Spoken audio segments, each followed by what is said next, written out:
হয়ে দাঁড়িয়েছে তুরস্ক। প্রেসিডেন্ট ডোনাল্ড ট্রাম্প যেখানে ইরানের বিরুদ্ধে সর্বাত্মক যুদ্ধের হুমকি দিচ্ছিলেন, সেখানে তুরস্কের প্রেসিডেন্ট রিসেপ তাইপ এরদোয়ানের একটি শক্ত পদক্ষেপেই সুর নরম করতে বাধ্য হয়েছে হোয়াইট হাউস। মধ্যপ্রাচ্যে যুক্তরাষ্ট্রের একচেটি আধিপত্য বিস্তারের স্বপ্নে বড়সড় ধাক্কা লেগেছে। তুরস্কের রাজধানী আঙ্কারা এখন কূটনৈতিক যুদ্ধের কেন্দ্রবিন্দুতে পরিণত হয়েছে, যেখানে ইরানের পাশে দাঁড়িয়ে আঙ্কারা স্পষ্ট জানিয়ে দিয়েছে তেহরানের উপর কোনো সামরিক আঘাত তারা মেনে নেবে না।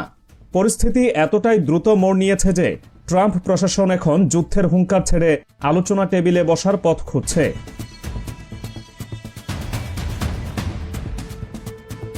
ঘটনা শুরু তুরস্কের রাজধানী আঙ্কারায় ইরানের পররাষ্ট্রমন্ত্রী আব্বাস আরাকচি ঝটিকা সফরকে কেন্দ্র করে। গেল শুক্রবার এই সফর অনুষ্ঠিত হয় এমন এক সময়ে যখন যুক্তরাষ্ট্র এবং ইরানের মধ্যে উত্তেজনা চরমে। এই সফরেই তুরস্কের অবস্থান পরিষ্কার হয়ে যায়। তুর্কি কূটনীতিকরা একদিকে যেমন তেহরানকে পরমাণু কর্মসূচির বিষয়ে কিছুটা নমনীয় হওয়ার পরামর্শ দিচ্ছেন, অন্যদিকে যুক্তরাষ্ট্রের আগ্রাসন ঠেকাতে ঢাল হিসেবে কাজ করছেন। তুরস্কের প্রেসিডেন্ট এরদোয়ান সরাসরি একটি ভিডিও কনফারেন্সের প্রস্তাব দিয়েছেন, যেখানে যুক্তরাষ্ট্রের প্রেসিডেন্ট ডোনাল্ড ট্রাম্প এবং ইরানের প্রেসিডেন্ট মাসুদ পেজেশকিয়ান সরাসরি কথা বলবেন। গত এক দশকে দুই দেশের মধ্যে এমন কোনো উচ্চ পর্যায়ের যোগাযোগ হয়নি। এরদোয়ানের এই উদ্যোগ প্রমাণ করল এই অঞ্চলে যুক্তরাষ্ট্রের একক সিদ্ধান্তের দিন শেষ হয়ে আসছে। ট্রাম্প প্রশাসন শুরুতে ইরানের বিরুদ্ধে অত্যন্ত কড়া ভাষায় কথা বলছিল।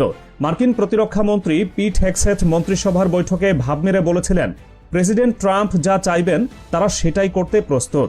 এমনকি ট্রাম্প নিজেও সতর্ক করেছিলেন ইরানের হাতে সময় খুব কম। তিনি হুমকি দিয়েছিলেন ইরানে যুক্তরাষ্ট্রের হামলা হবে ভেনেজুয়েলার চেয়েও ভয়াবহ এবং বিস্তৃত।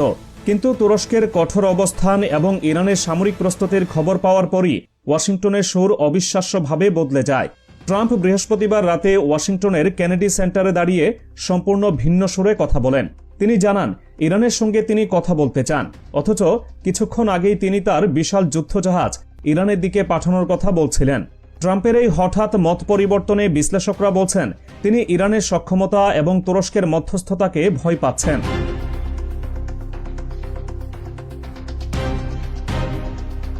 ইরান যে যুক্তরাষ্ট্রের ধমকে ভয় পাওয়ার পাত্র নয় তা তাদের সাম্প্রতিক সামরিক পদক্ষেপে স্পষ্ট। ইরানের সেনাপ্রধান মেজর জেনারেল আমির হাতামি হুঙ্কার ছেড়ে ঘোষণা করেছেন তার দেশ এখন যুদ্ধের জন্য সম্পূর্ণ প্রস্তুত। গত জুনে 12 দিনের একটি সামরিক মহড়া ও সংঘাতের অভিজ্ঞতার পর ইরান তাদের রণকৌশলে আমূল পরিবর্তন এনেছে। জেনারেল হাতামি জানান ইরান 1000 নতুন জল ও স্থল ভিত্তিক ড্রোন তৈরি করেছে, যা নিমিষেই শত্রুর বুকে আঘাত হানতে সক্ষম। এছাড়া ইরানের হাতে রয়েছে বিশাল ব্যালিস্টিক ক্ষেপণাস্ত্রের ভান্ডার। যুক্তরাষ্ট্রের যে কোনো আগ্রাসনের দাঁতভাঙা জবাব দিতে তেহরান এক মুহূর্ত ভাববে না। যুক্তরাষ্ট্রের সামরিক কর্মকর্তাদের কলিজা শুকিয়ে যাওয়ার অন্যতম কারণ হল এই ইরানি ড্রোন এবং ক্ষেপণাস্ত্র।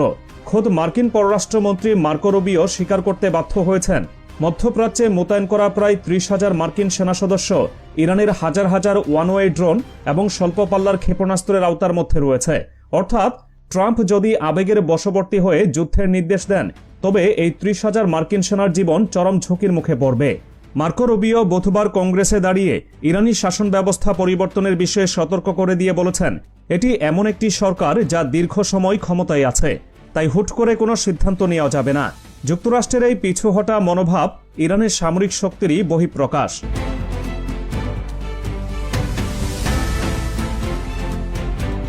তুরস্কের পররাষ্ট্রমন্ত্রী হাকান ফিদান এই পরিস্থিতিতে অত্যন্ত গুরুত্বপূর্ণ ভূমিকা পালন করছেন।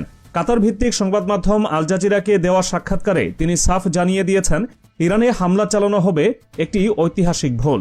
নতুন করে যুদ্ধ শুরু করা মানে পুরো অঞ্চলকে আগুনের মুখে ঠেলে দেওয়া। ফিদান স্বীকার করেছেন আলোচনা টেবিলে ইরানকে আনা কঠিন, কারণ এটি তাদের নেতৃত্বের জন্য অবমাননাকর হতে পারে।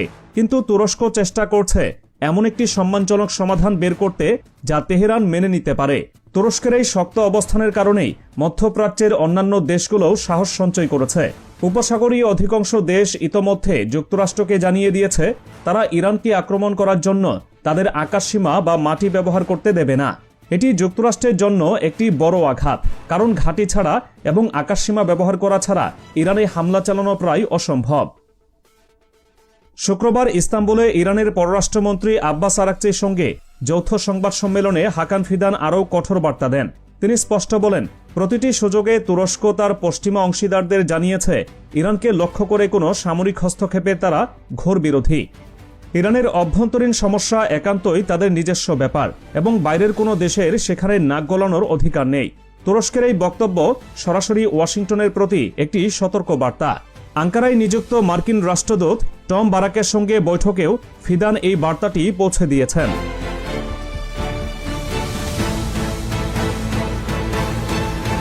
মার্কিন প্রশাসন এখন দাবি করছে ওয়াশিংটনের শর্তগুলো ইরান বুঝতে পেরেছে। তাদের আবদার হল ইরানকে উন্নত মানের ইউরেনিয়াম তৃতীয় পক্ষের কাছে হস্তান্তর করতে হবে, সমৃদ্ধকরণ বন্ধ করতে হবে, ক্ষেপণাস্ত্র কর্মসূচি সীমিত করতে হবে এবং প্রক্সি গোষ্ঠীগুলোর সমর্থন বন্ধ করতে হবে। কিন্তু বাস্তবতা হল ইরানেই অন্যায্য আবদার মেনে নেওয়ার মতো দুর্বল অবস্থানে নেই। ইরানের এক জ্যেষ্ঠ কর্মকর্তা রয়টার্সকে জানিয়েছেন তারা একই সঙ্গে যুদ্ধের প্রস্তুতি নিচ্ছেন এবং কূটনৈতিক পথও খোলা রাখছেন। অর্থাৎ যুক্তরাষ্ট্র যদি সম্মানের সঙ্গে কথা বলতে চায় ইরান প্রস্তুত, কিন্তু যদি যুদ্ধের পথ বেছে নেয় তবে ইরানও ছেড়ে কথা বলবে না।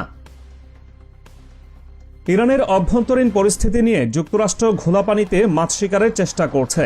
প্রেসিডেন্ট মাসুদ পেজেশকিয়ান সাম্প্রতিক বিক্ষোভে নিহতদের তালিকা প্রকাশের প্রতিশ্রুতি দিয়ে পরিস্থিতি শান্ত করার চেষ্টা করছেন।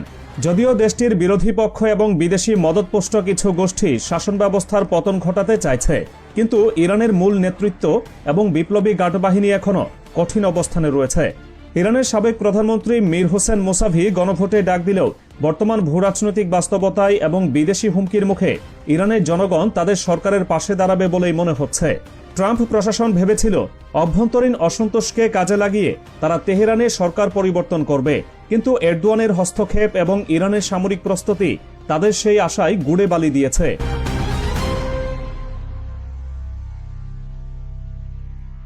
ট্রাম্পের অস্পষ্ট নীতি এবং বারবার মত পরিবর্তন তার দুর্বলতাকেই প্রকট করে তুলছে। তিনি কখনো বলছেন ইরানে হামলা চালাবেন, আবার কখনো বলছেন তিনি আয়াতুল্লাহ আলী খামেনির পদত্যাগ চান।